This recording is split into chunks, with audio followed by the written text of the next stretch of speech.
Jadi jemaat sekalian, hari ini akan diteguhkan 3 saudara kita untuk menjadi penatua.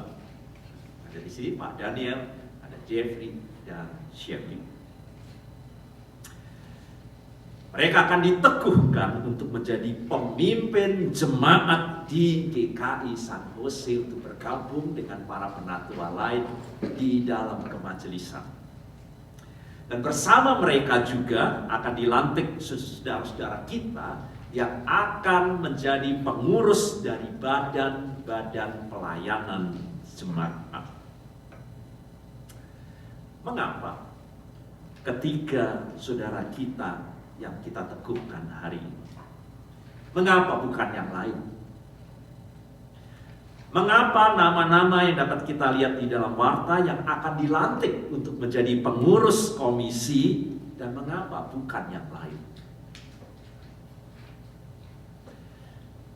Sebagaimana saudara, semua pemimpin-pemimpin umat Allah yang sejati sebagaimana disaksikan di dalam Alkitab, mereka menjadi pemimpin dan pelayan Tuhan oleh karena Allah lah yang memilih dan menetapkan mereka. Saya ajak kita untuk mengambil mungkin 1-2 contoh saja ya, dari semua konsisten mereka yang menjadi pemimpin dan pelayan dalam jemaat Tuhan. Kita lihat Kejadian 47 yang menjelaskan tentang akhir dari kepemimpinan dari Yakub sebagai pemimpin atau bapa Israel, dan kemudian dipilihnya Yusuf sebagai pemimpin penerusnya. Kita sadari saat itu, saudara, Israel bukan lagi sebuah keluarga kecil, tetapi sudah menjadi cikal bakal munculnya bangsa pilihan Allah yang akan besar. Mengapa Yakub memilih Yusuf? Itu pertanyaan saya tadi. Mengapa bukan Ruben? Bukankah Ruben itu si anak sulung? Saya rasa dalam tradisi Yahudi, dialah yang paling berhak untuk menyandang kepemimpinan.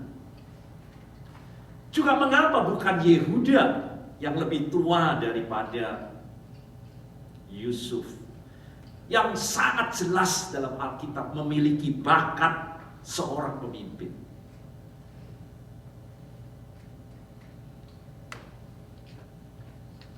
Namun kita lihat bahwa semua anak-anak dari Yakub tunduk dan menyambut dengan syukur dan sukacita diteguhkannya Yusuf untuk memimpin menggantikan Yakub. Mengapa? Karena Yakub telah menanamkan sejak dini kepada anak-anak mereka bahwa pemimpin tertinggi mereka adalah siapa? Allah sendiri. Dan mereka menyadari bahwa Allah lah yang telah menetapkan Yusuf untuk menjadi pemimpin Israel, menggantikan Yakub. Allah pula lah yang telah mempersiapkan Yusuf demikian ajaib sampai ke Mesir dan seterusnya dengan terlunta-lunta dan pengalaman yang luar biasa. Itu ada tangan kuasa Allah yang sudah mempersiapkan Yusuf sejak dari kandungan untuk melanjutkan kepemimpinan dari Yakub.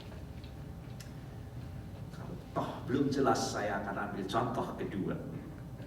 Saat Nabi Samuel diminta oleh Tuhan bahwa Saul telah ditolak dan Allah akan memilih pemimpin baru bagi Israel, maka Nabi Samuel diminta untuk pergi ke rumah Jesse, Isai, karena salah satu anaknya akan dipilih Allah dan diurapi seperti hari ini Ini kata pengurapan itu artinya diteguhkan untuk menjadi raja Israel. Maka muncul Eliab, anak sulung yang pertama, dan di mata Samuel inilah yang pasti diurapi oleh Tuhan, kan? Gagah ganteng luar biasa. Samuel saya yakin ini yang akan diurapi oleh Allah. Tetapi Allah berkata, bukan Eliab, aku telah menolak. Lalu muncul Abinadab, lalu muncul Syama, lalu 7 anak dari Isai satu persatu, tetapi tak satu pun yang dipilih. Sehingga Samuel harus bertanya, masih adakah anakmu? Dan dia berpikir, ada pupuk bawang yang tidak mungkin untuk dapat dipilih, Daud. Tetapi pada waktu Daud yang dianggap dan tidak diperhitungkan itu dilihat oleh Samuel, dan Tuhan berkata, inilah pilihan, dan urapilah dia untuk menjadi raja. Dan demikian sampai dengan perjanjian baru. Pemimpin-pemimpin gereja ditetapkan oleh Allah sendiri yang bekerja melalui proses keputusan yang diambil oleh para rasul dan para penentu. Dan di balik semua proses itu ada iman yang ada di dalamnya, bahwa mereka dipilih dan akan diurapi oleh Allah sendiri. Dan secara konsisten di dalam Alkitab dapat kita lihat bahwa mereka yang dipilih dan diteguhkan dan dilantik di hadirat Allah sendiri, mereka adalah hamba-hamba Tuhan, pilihan dari Tuhan sendiri. Dan Allah bersabda kepada hamba-hambanya yang demikian, orang yang menyambut dia, menyambut Tuhan sendiri. Orang yang menolak dia, menolak Tuhan sendiri. Sebagaimana dikatakan kepada Abraham, aku akan memberkati orang-orang yang memberkati engkau, dan aku akan mengutuk orang-orang yang mengutuk engkau. Dan itulah hamba-hamba, dan itulah saudara-saudara yang akan diteguhkan dan dilantik hari ini. Dan kita bersyukur saudara, karena mereka telah menjawab pilihan dan panggilan Tuhan itu.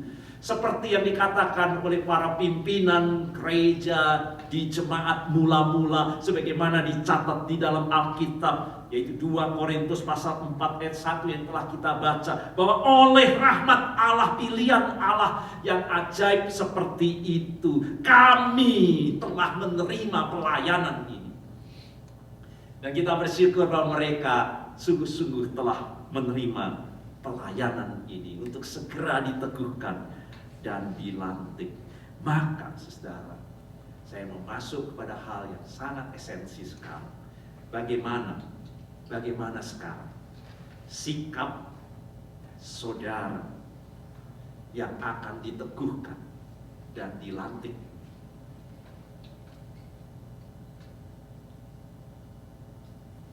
Sikap itu saudara mencerminkan rasa yang muncul dari sesuatu itu menjadi sikap.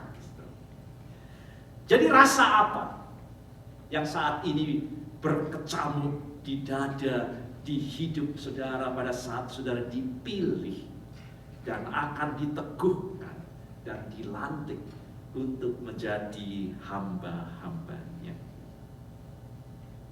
Rasa apa yang muncul? Maka hari ini saudara, izinkan saya untuk menyampaikan ada 3 rasa yang saya temukan dalam setiap kali membaca orang-orang yang dipilih dan diteguhkan oleh Allah, yang dicatat dan disaksikan di dalam Alkitab. Dan coba lihat saudara-saudara yang akan diteguhkan dan dilantik, adakah rasa itu? Yang pertama, Mereka merasa, ini rasa, yang kemudian menjadi sikap dalam pelayanan. Bahwa mereka telah beroleh anugerah dan kehormatan besar dari Tuhan. Menjadi orang-orang yang dipercaya. Itu kata yang tadi dalam pembacaan Injil saya ulang, saya garis bawahi. Hamba-hamba yang dipercaya. Beroleh kehormatan besar dalam perumpamaan Tuhan Yesus, diberi uang mina, dipercayakan itu kepadanya. Beroleh anugerah kehormatan untuk menjadi orang-orang yang beroleh kepercayaan dari Tuhan. Bahwa saudara-saudara diteguhkan dan dilantik, itu ditetapkan Tuhan untuk menjadi pemimpin gereja ini.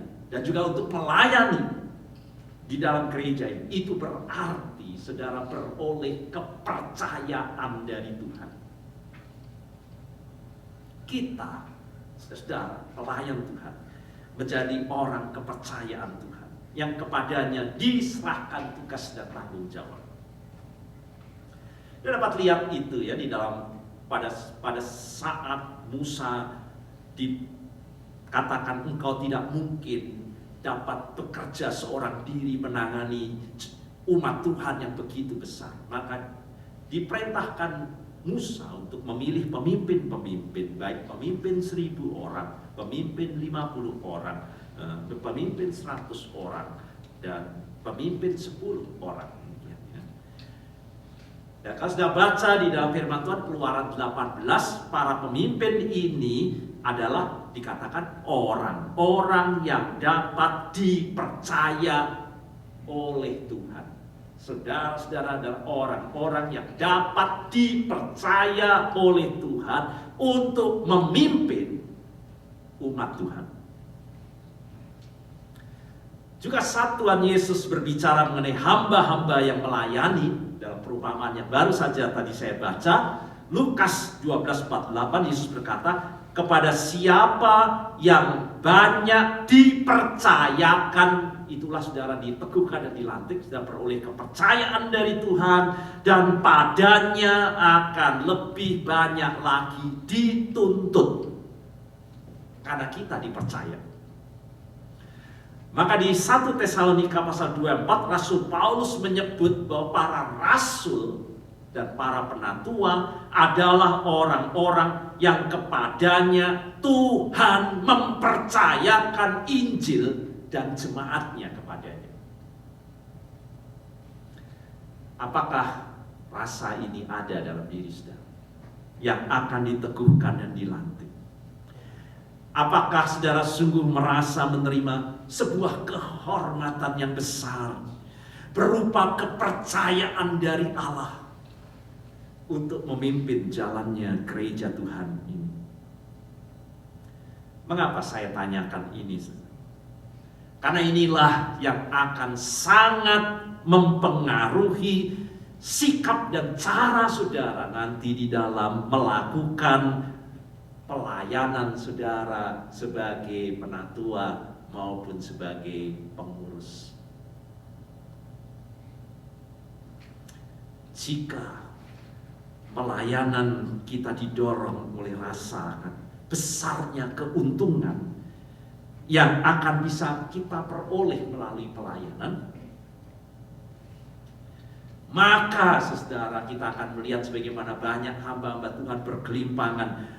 Saudara akan gampang sekali untuk mengabaikan tugas dan tanggung jawab saudara sebagai penatua maupun sebagai pengurus gereja.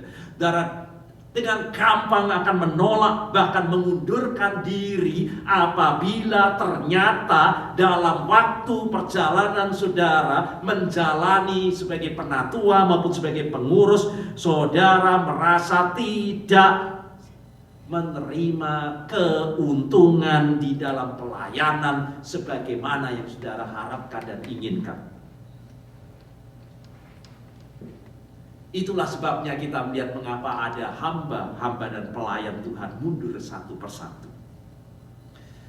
Maka sebaliknya, jika pelayanan didasarkan oleh suku rasa syukur untuk menerima kepercayaan dan kehormatan besar dari Tuhan,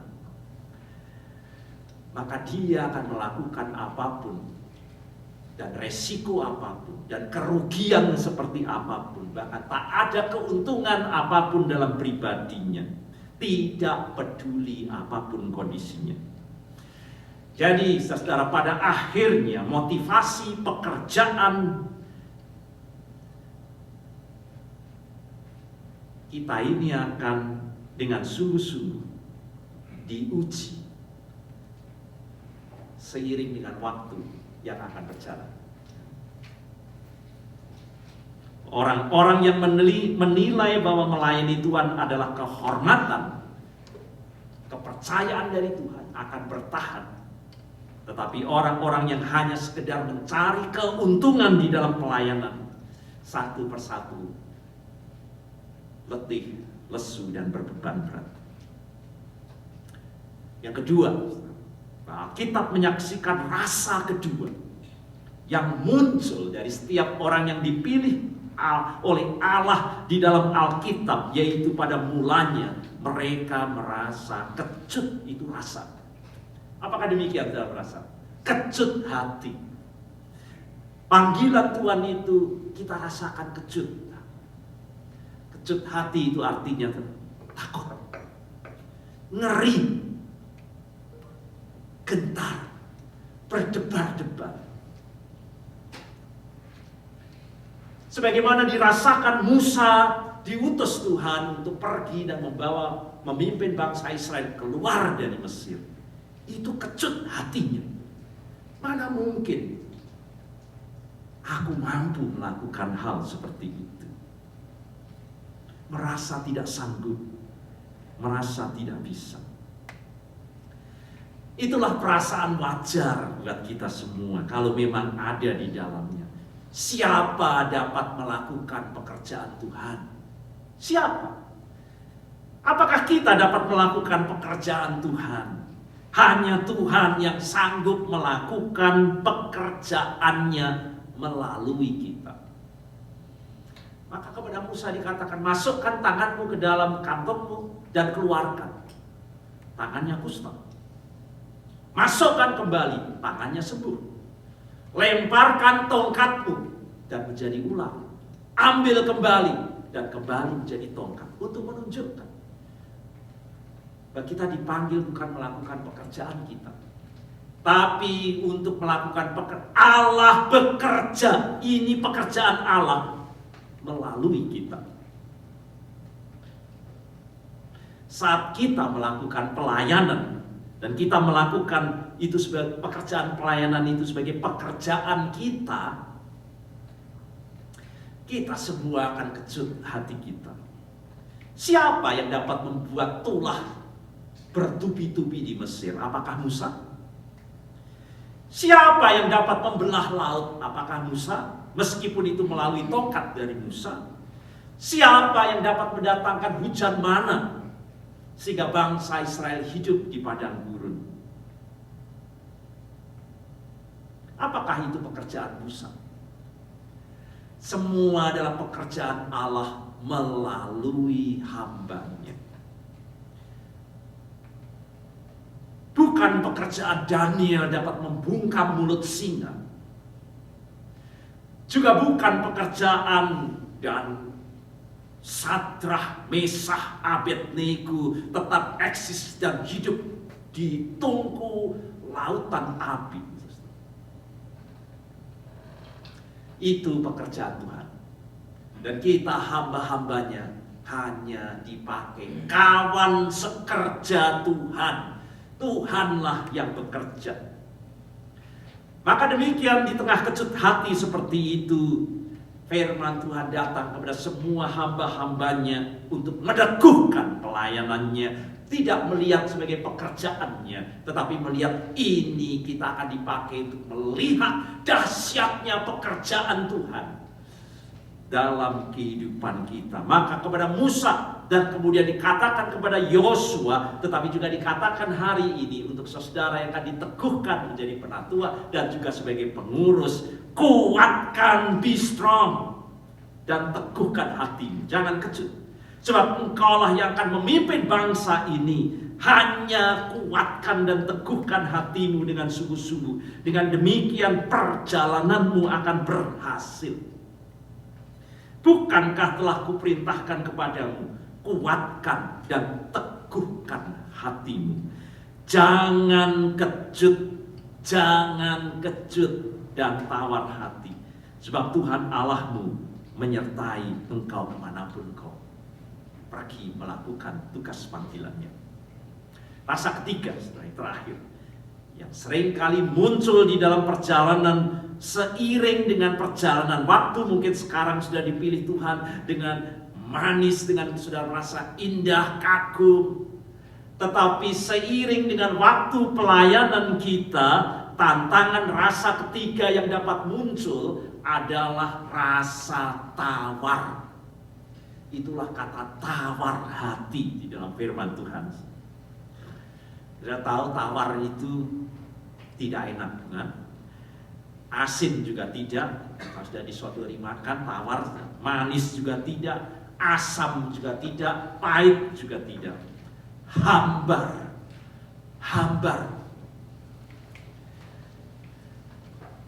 Para pelayan Tuhan, saudara, ada dalam tantangan kehilangan rasa seperti ini. Seminggu masih semangat, tapi mungkin tai ayam hangat, saudara. Sebulan, 6 bulan, semua dapat berubah menjadi hambar. Saudara dapat kehilangan passion kita. Ada banyak penyebab. Rutinitas yang menghasilkan kebosanan dan kejenuhan. Kekecewaan karena harapan-harapan tidak kunjung tercapai. Banyaknya masalah, banyaknya tantangan, tuntutan yang muncul. Saya lihat masih banyak lagi hal yang membuat kemudian kita tidak antusias lagi, tidak bersemangat. Kita melakukan pelayanan tanpa greget kita. Hanya asal jalan dalam kehidupan kita. Pelayanan terasa menjadi hambar. Saudara-saudara terlibat dalam pelayanan dengan tawar hati. Maka bacaan kita di 2 Korintus 4:1, Paulus menyadari akan bahaya seperti ini dalam pelayanan. Saat Paulus harus menghadapi penolakan begitu. Saya baca 2 Korintus 4. Sehingga surat itu disebut sebagai surat air mata. Kalau sudah baca dalam teologi, apa itu surat? Itu surat air mata, ditulis oleh Rasul Paulus dengan cucuran air mata oleh karena tantangan pelayanannya. Dia ditolak, masalah bertubi-tubi, tantangan penghambatan yang tidak mudah dihadapi dan ditanggung oleh Rasul Paulus. Tetapi firman Tuhan yang kita baca hari ini, saudara, Rasul Paulus meneguhkan kembali tugas panggilannya dan berkata, aku tak akan pernah tawar hati. Karena dia menyadari bahwa dia memperoleh kesempatan untuk melayani pemberitaan Injil. Dari mana dia mendapatkannya? Dan dia tahu itu dari Tuhan. Dan bagaimana dia dapat terus melanjutkannya. Dia juga tahu semuanya datang dari berkat, anugerah, topangan, kekuatan, dan kuasa dari Tuhan. Paulus sadar dan tahu betul bahwa dia menerima tanggung jawab pemberitaan Injil.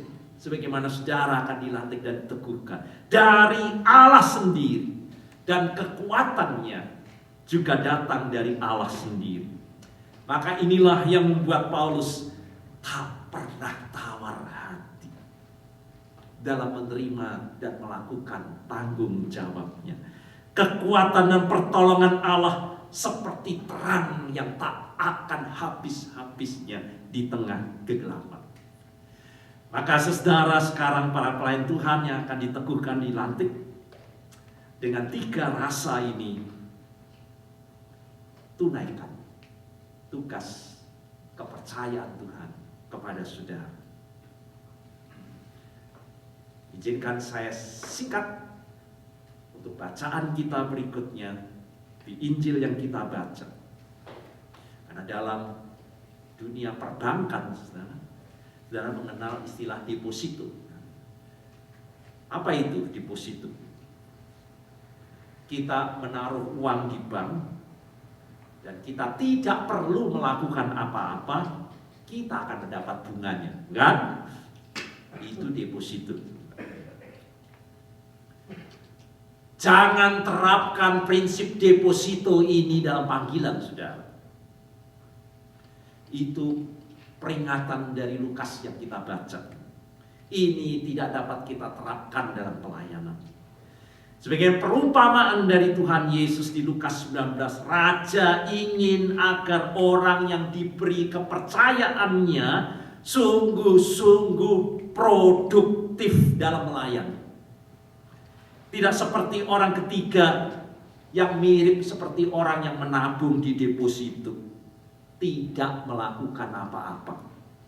Jangan sampai saudara diteguhkan hari ini dan dilantik apa, dan sudah tawar hati, dan dalam perjalanan sudah sampai akhir periode, saudara tidak melakukan apa-apa dan tidak ada produktivitas yang dapat kita laporkan kepada Dia yang memberi kepercayaan kepada kita.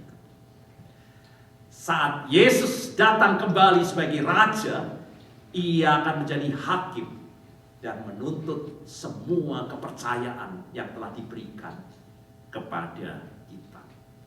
Maka mari kita kerjakan dengan sungguh-sungguh. Mari kita masuki peneguhan dan pelantikan ini. Amin.